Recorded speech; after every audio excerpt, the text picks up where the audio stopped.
Hello guys, my name is Vikram. Welcomes you to Strive for Progress.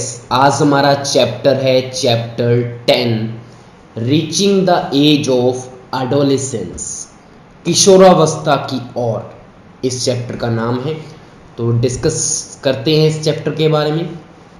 In the previous chapter you have learn how animals reproduce. तो हमने 9th chapter में पढ़ा था कि animals reproduce कैसे होते हैं।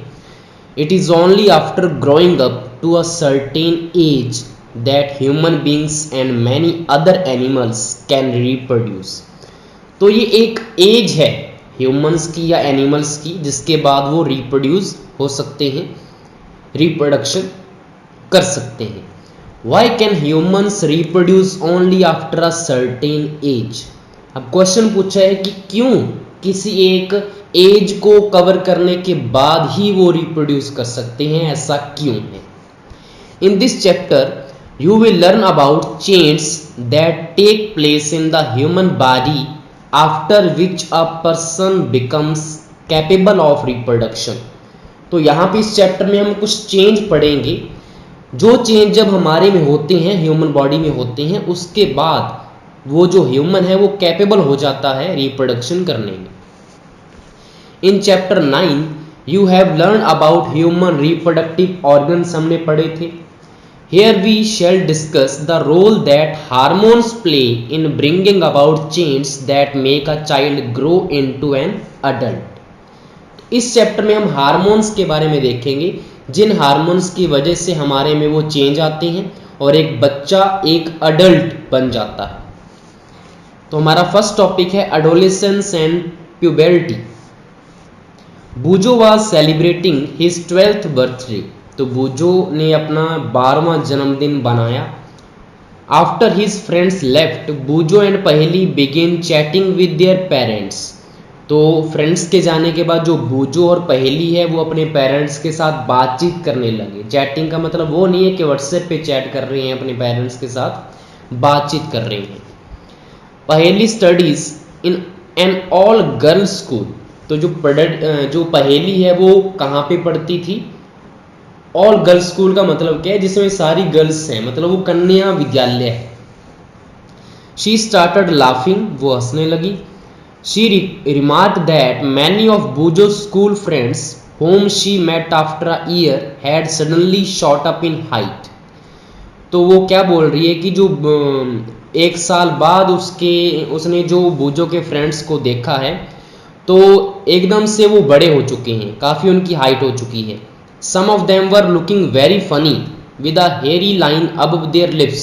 और जो कुछ हैं जिनके लिप्स के ऊपर जो हेयर आ चुके हैं, मतलब हम मूंछों की बात कर रहे हैं, तो उसको देखकर वो हंस रही है कि कितना चेंज आ गया एकदम से। Her mother explain that the boys had grown up. उसकी माता ने उसको समझाया कि वो जो बच्चे हैं वो बड़े हो गए हैं। Growth begin from the day one is born. जब बच्चा जन्म लेता है उसी के साथ उसकी जो ग्रोथ है वो स्टार्ट हो जाती है। But upon crossing the age of 10 और 11 there is a sudden spurt in growth which becomes noticeable. लेकिन 10 से 11 साल के बाद बच्चे में एकदम से चेंज आता है, उसमें काफ़ी ग्रोथ हो जाती है जो कि नोटिसेबल है, मतलब दिखाई देती है। The change taking place in the body are part of growing up. जो भी हमारी बॉडी में चेंज हो रहे हैं वो भी हमारे ग्रो का एक पार्ट है। They indicate that you are no longer a child but are on the way to becoming an adult. तो ये एक प्रकार के सिम्टम्स हैं, इंडिकेट करते हैं हमें ये कि आप अब चाइल्ड नहीं रहे, आप अडल्ट बनने जा रहे हैं। I wonder how long this period marked by change in the body will last। तो ये बूजो बोल रहा है कि मैं चिंतित हूँ कि ये इसका पीरियड कितना होता है, कब ये चेंज आते हैं, कितने टाइम तक आते हैं। It is a strange period of life when you are neither a child nor an adult. I wonder whether this period between childhood and adulthood has a special name. तो पहेली बोल रही है कि ये एक स्ट्रेंज पीरियड है, अजीब सा ये टाइम है जिसमें हम ना तो बच्चे हैं और ना हम पूरे अडल्ट हैं, हम बीच के हैं। तो इस बीच की स्टेट का कोई नाम है या नहीं है? तो उसकी स्टेट का नाम है एडोलेसेंस। किशोरावस्था। Growing up is a natural process, the period of life when the body undergoes change leading to reproductive maturity is called adolescence। जब ह्यूमंस में रिप्रोडक्टिव मैच्योरिटी आ जाती है तो उस स्टेट को हम बोलते हैं adolescence. Adolescence begins around the age of 11 and last up to 18 और 19 ईयर्स ऑफ एज। अब ये जो एडोलेसेंस है ये स्टार्ट होती है 11 के बाद और ये 18 से 19 साल तक की एज को बोला जाता है। Since this period cover the teens 13 to 18 or 19 year of age, adolescents are also called teenagers। अब देखो 11-12 साल के बाद हमारा 13 आता है तो पीछे क्या स्टार्ट हो गया, टीन आ गया, 14 टीन, 15 16 17 18 19, तो टीन आ रहा है बार बार। तो ये जो एडोलेसेंस वाला पीरियड है इसको इसलिए टीनेजर भी बोल देते हैं क्योंकि बार बार ये टीन आएगा 13 to 19 तक। इन गर्ल्स एडोलेसेंस में बिगिन अ ईयर और 2 अर्लियर देन इन बॉयज। अब ये बोल रहे हैं कि गर्ल्स में जो एडोलेसेंस वाला जो पीरियड स्टार्ट हो जाता है वो 1 से 2 साल पहले ही स्टार्ट हो जाता है। Also the period of adolescence very from person to person, और ये पर्सन टू पर्सन वेरी भी करते हैं। जरूरी नहीं है कि एक साथ ही सारे जो हैं गर्ल्स में एडोलेसेंस स्टार्ट होने लगेंगे, चेंज आने स्टार्ट होने लगेंगे। कईयों में थोड़ा देर से स्टार्ट होते हैं चेंज, कईयों में बहुत जल्दी भी स्टार्ट हो जाते हैं। तो पर्सन टू पर्सन ये वेरी करता है, हार्मोन्स के ऊपर डिपेंड करता है। The human body undergoes several change during adolescence, these change mark the onset of puberty. The most important change which marks puberty is that boys and girls become capable of reproduction. Puberty ends when an adolescent reaches reproductive maturity. अब देखो यहाँ पे एक puberty हमारे यहाँ पे आ जाती है, हमारे अंदर यौवनावस्था आ जाती है जब हमारे रिप्रोडक्टिव ऑर्गन्स पूरे मैच्योर हो जाते हैं, ठीक है। तो उस जो स्टेट है उसको प्यूबर्टी नाम दिया गया है, और जब ये पूरे मैच्योर हो जाएंगे तो प्यूबर्टी का क्या हो जाता है, एंड हो जाता है। अब वो चेंज देखेंगे हम कौन कौन से हैं। Paheli and Boojho realize that sudden increase in height and hairy line above the lips in boys were sign of adolescence. They wanted to know more about other changes at puberty। अब ये बोल रहे हैं कि ये तो हमें पता लग गया कि जो हाइट बढ़ जाती है एकदम से बच्चों की, या बॉयज़ के जो लिप्स हैं उसके ऊपर हेयर आ जाते हैं, वो एक इंडिकेशन है एडोलेसेंस का। क्या और भी चेंज यहाँ पे आपको दिखाई देते हैं? तो उसके लिए टॉपिक हमारा स्टार्ट हो जाता है change at puberty.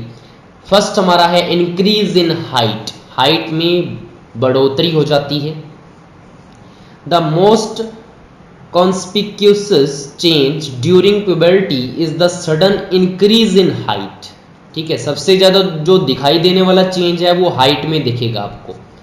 Eight this time the long bones that is the bones of the arms and the legs elongate and make a person toll.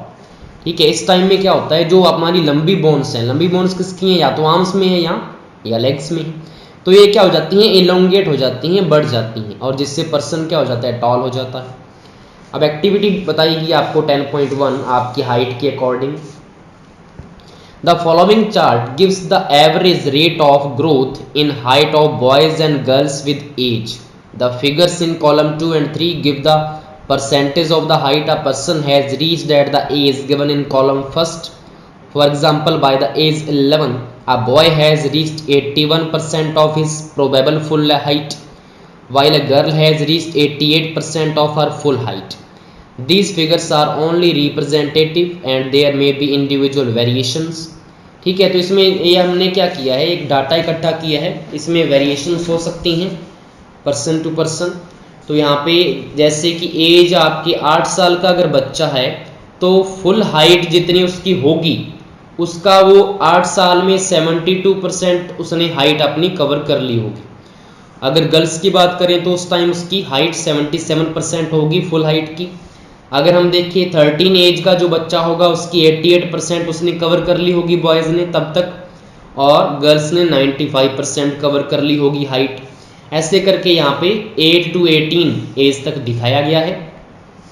अब अगर हमने कैलकुलेट करना है फुल हाइट को सेंटीमीटर में तो उसका फॉर्मूला भी दिया गया है प्रेजेंट हाइट आपकी कितनी है सेंटीमीटर में, वो देख सकते हैं आप इंची टेप वगैरह से, सेंटीमीटर लिखा होता है उसके ऊपर। डिवाइड में percentage of full height at this age, इस एज में कितने परसेंट फुल हाइट होनी चाहिए आपकी, मतलब इस टेबल के अकॉर्डिंग देख लो कि जैसे कि 10 साल का बच्चा है, आपको 10 साल का बच्चे हो आप, आपकी हाइट देख लो कितनी है, और टेबल के अकॉर्डिंग 10 साल वाले की हाइट कितनी होनी चाहिए 78% बॉय की, और इनटू में क्या कर दो 100 कर दो, तो आपके यहाँ पे क्या आ जाएगा, आपको बता दिया जाएगा कि फुल हाइट आप कितनी कवर करने वाले हो, 100% कितना होगा, कितने सेंटीमीटर आप लंबे हो पाओगे। ठीक है, जैसे कि आपको एग्जांपल दिया हुआ है, a boy is 9 year old, ठीक है, बॉय की प्रेजेंट एज कितनी है 9 year, and 120 centimetre toll, present की हाइट हमें पता लग गई 120, मतलब ऊपर तो 120 लिख लो। अब 9 साल के बच्चे का यहाँ पे टेबल के अकॉर्डिंग कितना दिया हुआ है 75%, परसेंटेज ऑफ फुल हाइट दे रखा है 75, तो नीचे 75 लिख दो, और इनटू में क्या करना होता है 100, तो यहाँ से इसको सॉल्व करके 160 सेंटीमीटर टॉल आ जाएगा, मतलब वो जब पूरा 18-19 एज का हो जाएगा तो उसकी टोटल लेंथ कितनी हो जाएगी 160 सेंटीमीटर हो जाएगी। तो ये हमारा टेबल कहता है।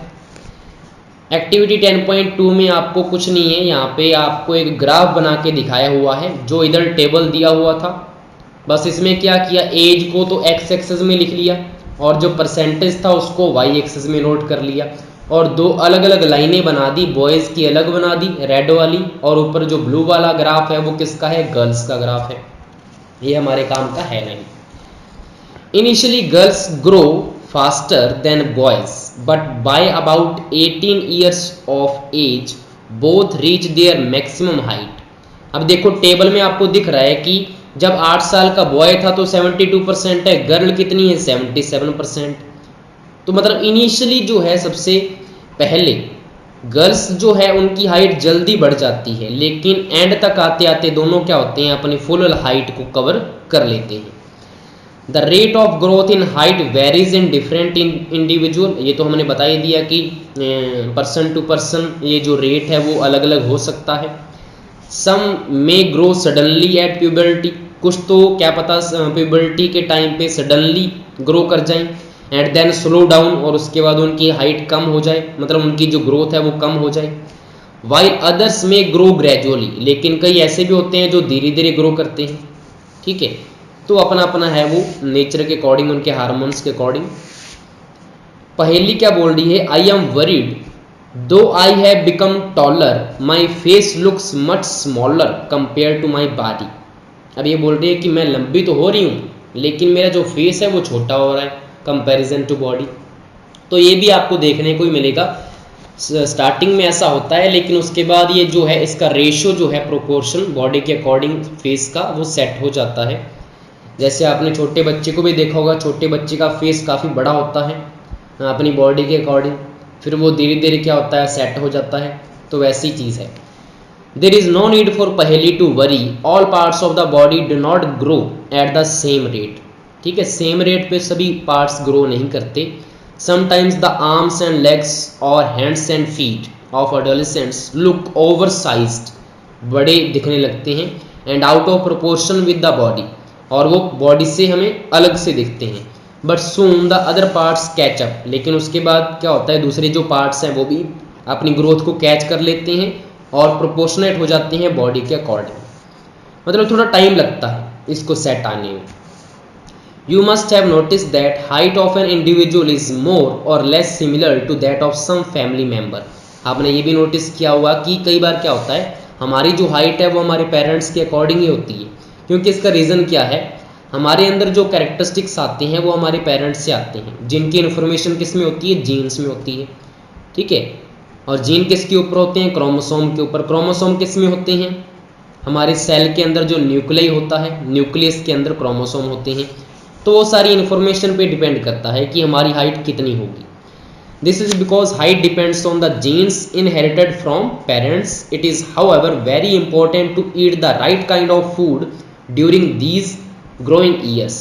लेकिन देखो मेनली जो हाइट है वो तो डिपेंड करती है जीन्स के ऊपर। लेकिन जो दूसरे जो हमारी ग्रोथ हो रही है हमें हमारे पार्ट्स में, या उसके लिए हमें क्या करना है, राइट काइंड ऑफ फूड हमें अच्छे से लेना है, क्योंकि ये जो एज होती है उसमें हमारी जो सारे बॉडी पार्ट्स है अच्छे से ग्रो करते होते हैं, हमारे अंदर चेंज आ रहे होते हैं। तो उसके लिए हमें फूड को अच्छे से, अपना डाइट जो है वो अच्छी करनी है, बैलेंस डाइट खानी है हमने।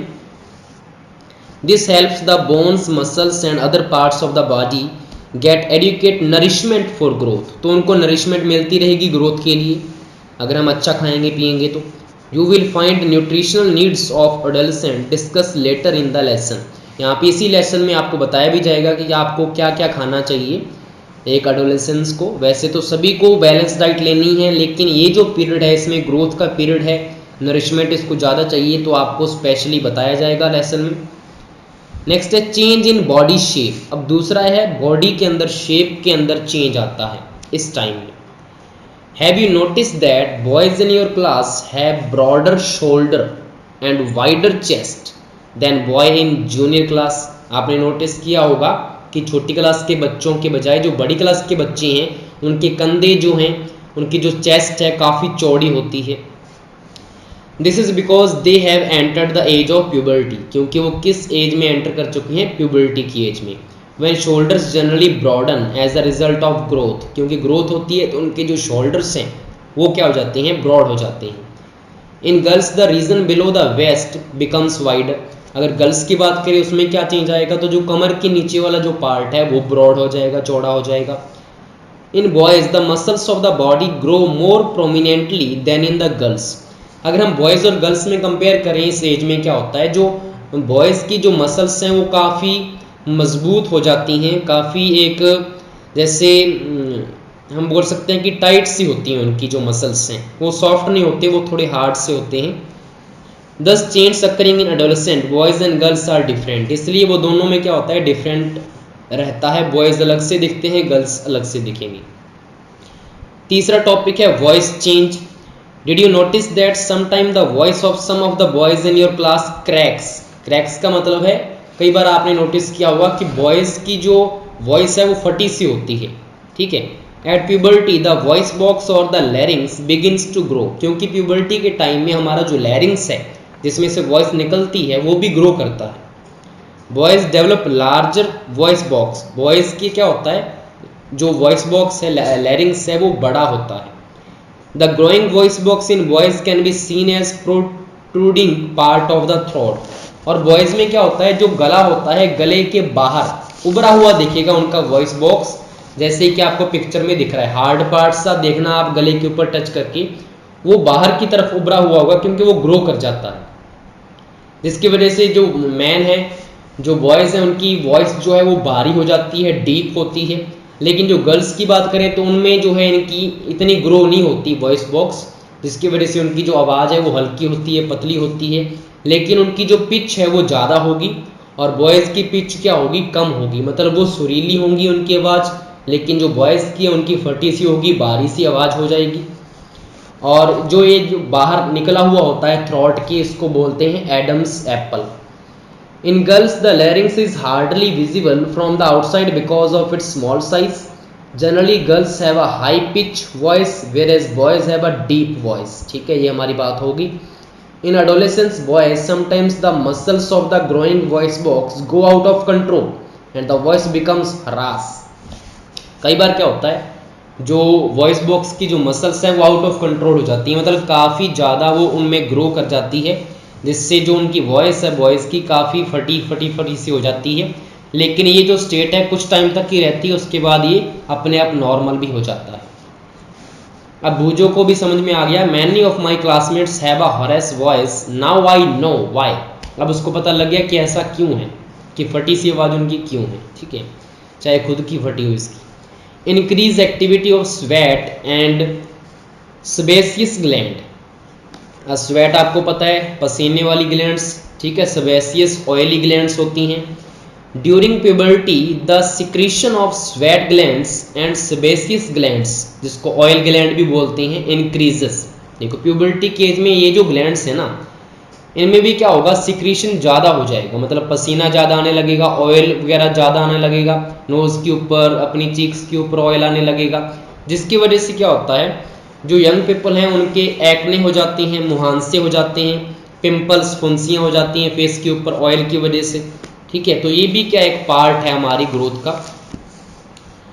नीचे दिया गया है a few glands such as fat glands, oil glands and salivary glands, जो हमारी गालों में होती हैं, release their secretion through ducts.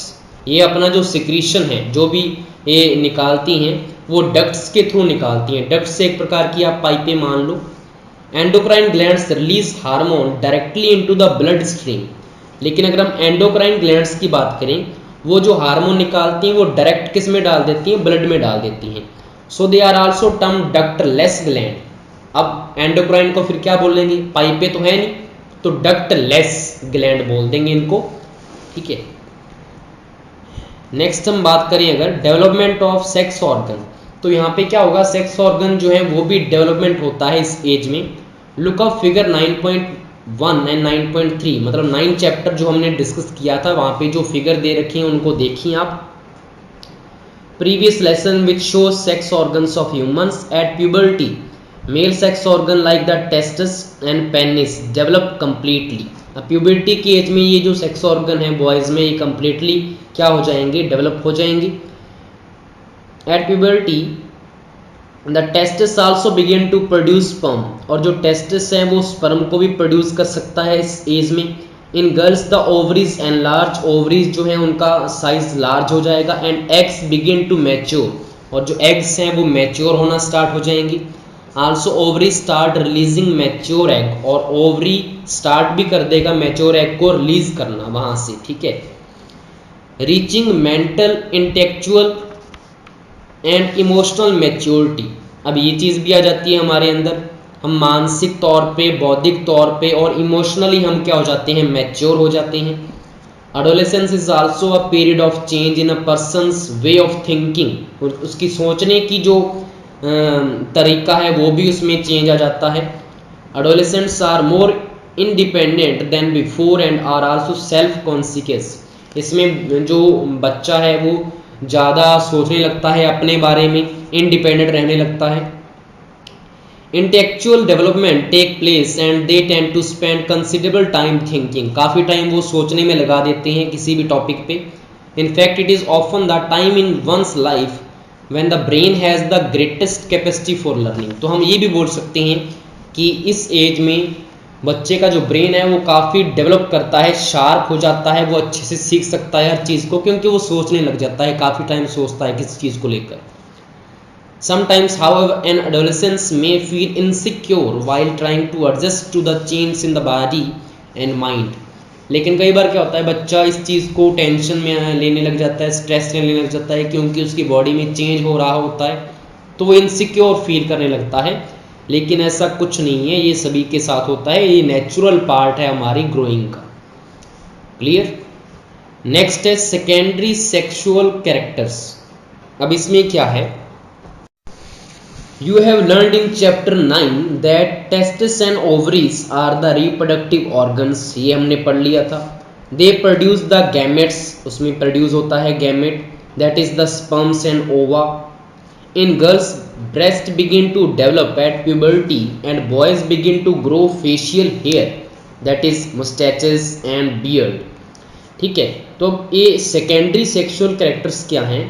हमें पता है कि जो स्पर्म्स हैं वो टेस्टिस प्रोड्यूस करते हैं, ओवा जो है वो हमारे जो ओवरीज हैं वहाँ से होगा। लेकिन इसमें कुछ चेंज जो आते हैं वो ब्रेस्ट में आ जाते हैं गर्ल्स के, वो उनका साइज़ बड़ा होने लगता है। और अगर हम बात करें बॉयज़ की, तो उनके क्या होते हैं, फेशियल हेयर आने लग जाते हैं, जैसे मूछें, दाढ़ी मूछ आ जाती है। और ये फिर क्या है, सेक्सुअल सेकेंडरी कैरेक्टर्स हैं। Boys also develop hair on their chest, उनकी छाती के ऊपर बाल आ जाते हैं। In both boys and girls hair grow under the arms, arms के नीचे आ जाएंगे। And in the region above the thighs, thighs के ऊपर, और द प्यूबिक रीजन, जो प्यूबिक रीजन है दोनों का, वहाँ पे भी उनके क्या आ जाती हैं, हेयर ग्रो करने लग जाते हैं। Both Boojho and Paheli wish to know what initiates change at puberty. अब ये जानना चाहते हैं कि इनको प्रारंभ कौन करता है, किसकी वजह से ये चेंज आने लगती हैं। तो वो चीज़ है हार्मोन्स। तो हार्मोन के ऊपर बात करेंगे। The change which occur at adolescence are controlled by hormones. सारे जो चेंज हैं कौन कंट्रोल करता है? हार्मोन्स चेंज करते हैं। Hormones are chemical substance. क्या है ये? केमिकल सब्सटेंस है। These are secretions from endocrine glands. कहाँ से निकलता है? एंडोक्राइन ग्लैंड्स निकालती है, ब्लड में छोड़ देती है हार्मोन को। The male hormone or testosterone, testosterone जो मेल हार्मोन है, begins to be released by the testis. वो कौन करता है? टेस्टिस रिलीज करते हैं at the onset of puberty. जब प्यूबर्टी की एज हो जाती है तब जाके टेस्टिस क्या करता है? टेस्टोस्टेरोन हार्मोन रिलीज करता है। This causes change in voice, जिसकी वजह से वॉइस में चेंज आता है। About which you have just learn, जो हमें अभी पढ़ा था। ग्रोथ ऑफ फेशियल हेयर, उनके हेयर आ जाते हैं। Once puberty is reached in girls, अगर गर्ल्स की बात करें तो ovaries begin to produce the female hormone. तो यहाँ पे प्यूबर्टी की एज में जो ओवरी है वो फीमेल हार्मोन जिसको बोलते हैं एस्ट्रोजन, वो क्या करता है? जिसकी वजह से ब्रेस्ट उनकी डेवलप करती है। मिल्क सिक्रेटिंग ग्लैंड्स जो है mammary glands develop inside the breast, breast के नीचे जहाँ से दूध आएगा, ठीक है, वो वाली जो ग्लैंड्स है वो भी डेवलप होने लगती हैं। The production of these hormones is under the control of another hormone. लेकिन ये जो हार्मोन दो प्रोडक्शन कर रहे हैं इसके ऊपर भी कंट्रोल किसका होता है? एक अनदर हार्मोन होता है जो कौन सीक्रेट करता है? Endocrine gland. कौन सी? Pituitary gland. तो सारों के ऊपर कंट्रोल किसका है? पिट्यूटरी ग्लैंड का। जब पिट्यूटरी ग्लैंड से हार्मोन निकलेगा वही इनको इंस्ट्रक्शंस देगा, दोनों हार्मोन्स को, टेस्टोस्टेरोन को और एस्ट्रोजन को, और इनकी वजह से फिर आगे सेक्सुअल सेकेंडरी क्या आते हैं? कैरेक्टर्स इनमें आ जाते हैं बॉयज और गर्ल्स में। अब इसका रोल क्या है हार्मोन्स का इनिशिएटिंग रिप्रोडक्टिव फंक्शन में? चलिए देखते हैं। Endocrine glands release hormones into the blood stream to reach a particular body part called target site. अब जो एंडोक्राइन ग्लैंड्स हैं इनमें से जो हार्मोन निकलता है वो पहले तो जाएगा ब्लड में, ब्लड में जाने के बाद जहाँ पे वो टारगेट साइट है वहाँ तक वो पहुँच जाता है। The target site respond to the hormone, फिर वो टारगेट साइट रिस्पॉन्ड करती है उस हार्मोन के प्रति। There are many endocrine glands और ductless glands in the body. The testis and ovaries secrete sex hormone, वो सेक्स हार्मोन निकालते हैं, सीक्रेट करते हैं। You have just learned that these hormones are responsible for the male and female secondary sexual characters। वो हमने देख ही लिया, इन्हीं हार्मोन की वजह से चेंज आएगा उनकी बॉडी में। Further the sex hormones are under the control of hormones from the pituitary gland, ये भी हमने पढ़ लिया। लेकिन ये जो हार्मोन है वो भी किसके कंट्रोल में है? पिट्यूटरी ग्लैंड के कंट्रोल में। The pituitary secretes many hormones, one of which makes ova mature in the ovaries and sperms form in the testes। अब जो पिट्यूटरी है वो बहुत सारे हार्मोन निकालती है, जिसमें से एक तो जो है वो ओवा को मैच्योर करता है ओवरीज में, और दूसरा स्पर्म्स की फॉर्मेशन करता है टेस्टिस में। तो आपको एक ब्लॉक डायग्राम भी दिखाया हुआ है कि कैसे हार्मोन जो है इनिशिएट करता है सारी चीज़ को। तो सबसे पहले क्या होता है? हार्मोन्स जो है पिट्यूटरी ग्लैंड के वो स्टिमुलेट करते हैं टेस्टिस को और ओवरीज को, क्या रिलीज करने के लिए? टेस्टोस्टेरोन मेल में और एस्ट्रोजन फीमेल में। सबसे पहले उनको क्या कर दिया उन्होंने? स्टिमुलेट कर दिया। फिर release in the blood stream, अब यहाँ से जो हार्मोन निकला है वो किस में डाल दिया जाएगा? ब्लड में डाल दिया जाएगा, और ब्लड में फिर वो कहाँ तक पहुँचेगा? टारगेट साइट तक। फिर टारगेट साइट तक पहुँचने के बाद वो स्टिमुलेट करेगा कौन कौन से बॉडी में चेंज करने। क्लियर?